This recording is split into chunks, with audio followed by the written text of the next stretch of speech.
aí galera, tudo bom? Meu nome é Gerson, aqui do Gimbo. Estou aqui com o professor Pietro Santiago de Química e a gente está aqui para fazer a cobertura máxima GGE e Gimbo, para trazer para você as melhores informações do Enem e do vestibular e fazer com que você se prepare da melhor forma possível. Então, professor, muito obrigado por ter vindo aqui gravar com a gente e responder as perguntas dos feras, tá? Muito obrigado mesmo pelo seu tempo. Obrigado você, Gerson. Massa. Então, professor, um tópico que os alunos perguntam muito, que a gente tem ouvido falar, e eu queria que você falasse um pouquinho mais sobre isso, é sobre essa parte da química verde, né, a química ambiental. Como é que isso pode ser abordado no Enem, de modo geral? Pois é, isso vem sendo abordado todos os anos, né? O Enem ele vem trazendo muito essa preocupação da química ambiental, a química verde, como você colocou, tá? De que forma isso aparece lá no Enem? A gente teve, por exemplo, no ano passado, a gente trabalhou um pouquinho com tratamento de água. Então, o Enem ele traz essas preocupações, o tratamento de água, e aí no caso do tratamento de água, antes de falar dos demais, o tratamento de água ele aborda muito com técnicas de separação de misturas.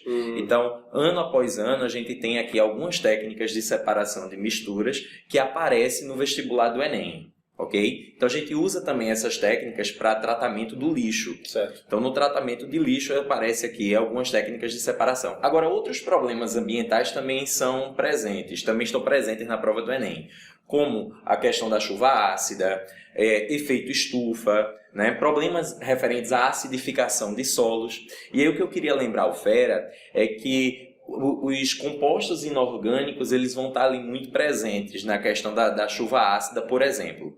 Na chuva ácida, a gente tem a emissão de óxidos que são classificados como óxidos ácidos.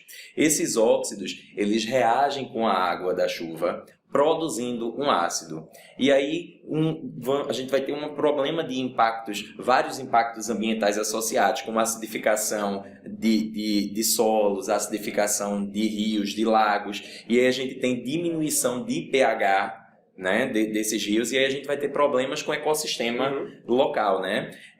Além disso, a questão do efeito estufa, que o Enem também aborda, é uma grande preocupação do ponto de vista energético. Hoje a gente fala bastante sobre a questão de energia, de eficiência energética, e aí tratar de eficiência energética, a gente tem uma associação direta com o impacto ambiental. A gente trabalha com uma série de combustíveis, hoje aqui o principal combustível que a gente trabalha é um combustível fóssil, e aí a gente não tem essa compensação energética, ou melhor, essa compensação ambiental, já que a gente queima um combustível e a gente não tem essa captura muito grande do CO2 que é emitido, devido também à questão de desmatamento e por aí vai. E aí a gente tem um grande efeito, um grande problema associado à emissão do CO2, que é o efeito estufa, né? E aí a gente tem um aquecimento global, um aumento da temperatura do planeta, portanto, né? Então o Enem ele aborda muito esses problemas relacionados a essas emissões, né? Problemas ambientais, né? Problema de química ambiental, né? E a química ela vem para associar, para somar, para contribuir, né? Ela vem para minimizar esses efeitos. É uma coisa que eu achei interessante aí, no que você falou da separação de misturas, porque às vezes quando o aluno está estudando aquela parte ali da química de separação, que tem todas as várias formas, né? Sólido, líquido, enfim, todas as diferentes formas de separação de misturas, que não se vê, pelo menos quando eu estudei, até quando eu dei um pouquinho de aula de química, não tinha tanta aplicabilidade, assim, às vezes não se explicava tanto para que se via aquilo ali. E você falando que a separação do lixo utiliza essas técnicas da química, é muito interessante para o fera, para o aluno que está aprendendo, saber onde é que é aplicado aquilo ali, né? Bem legal. Importantíssimo. A gente tem várias técnicas que são utilizadas no nosso dia a dia. As técnicas de separação, algumas dessas técnicas, elas são bastante antigas, né? Foram desenvolvidas por alquimistas, né? Então é bastante antiga essas técnicas, mas hoje a gente trabalha com muitas dessas técnicas. No tratamento de lixo a gente tem, por exemplo, a técnica da catação, que é uma separação que pode ser feita manual, pode ser feita com o uso de uma pinça. Então a gente tem a catação do lixo, a separação dos diferentes sólidos ali através de um aspecto visual. A gente tem também a técnica de separação chamada de imantação, né? Que é uma separação magnética. O lixo ele passa por uma esteira que apresenta lá um ímã e ele separa os materiais que são ferromagnéticos dos demais materiais. Então a gente consegue fazer toda essa separação do lixo, né?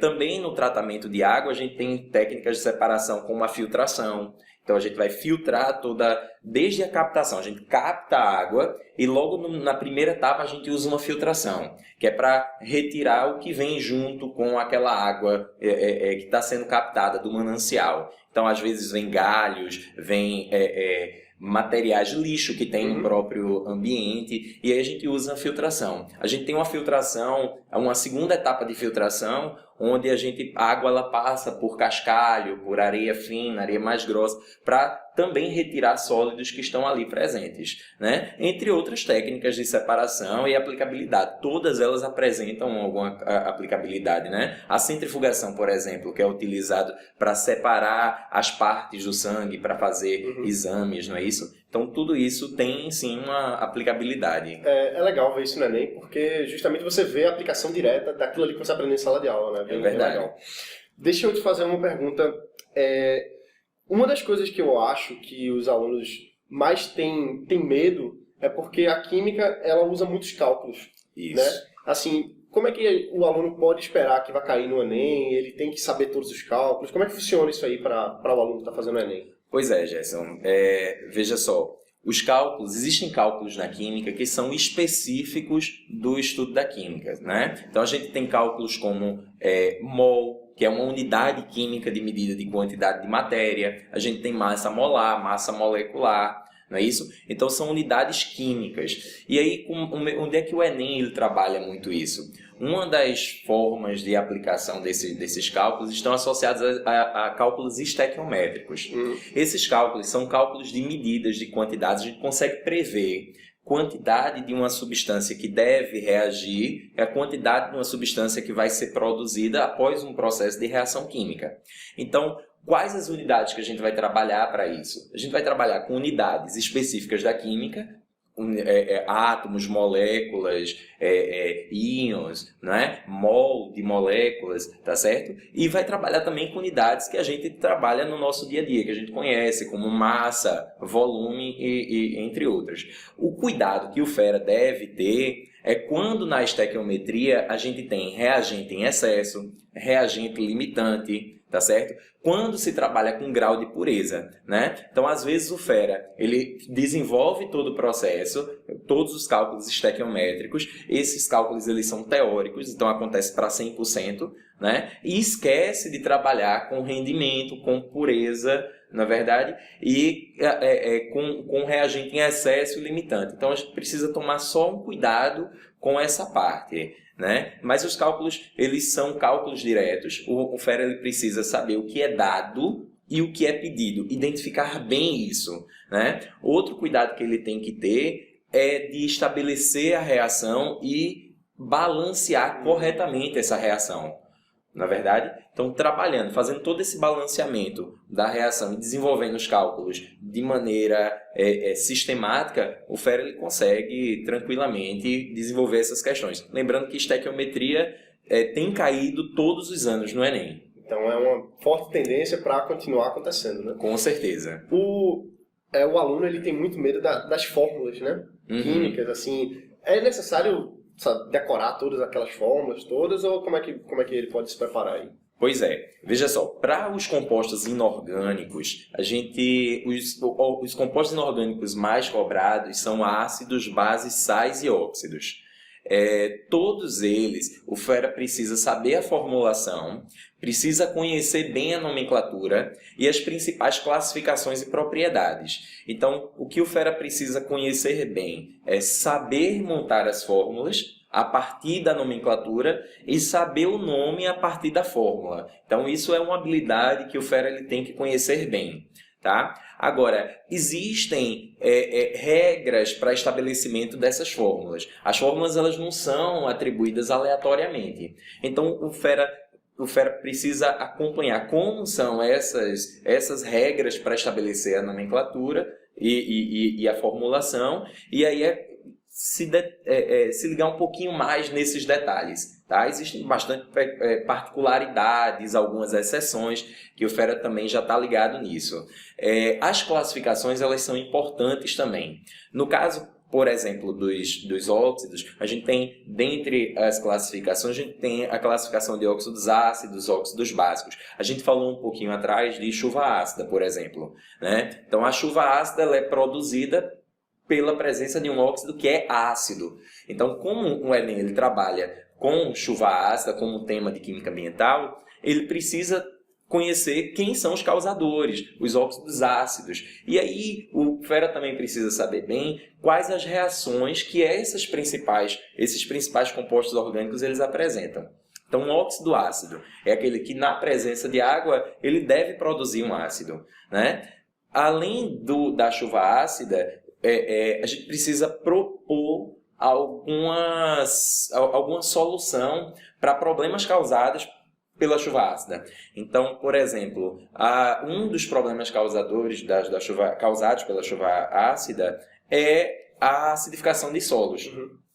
E aí, para corrigir a acidificação do solo, a gente usa um óxido básico. Né? Um óxido básico. Por exemplo, se faz um processo lá na agricultura chamado de calagem, que é a adição da cal. Isso, a adição da cal. Então, se adiciona a cal no solo para corrigir.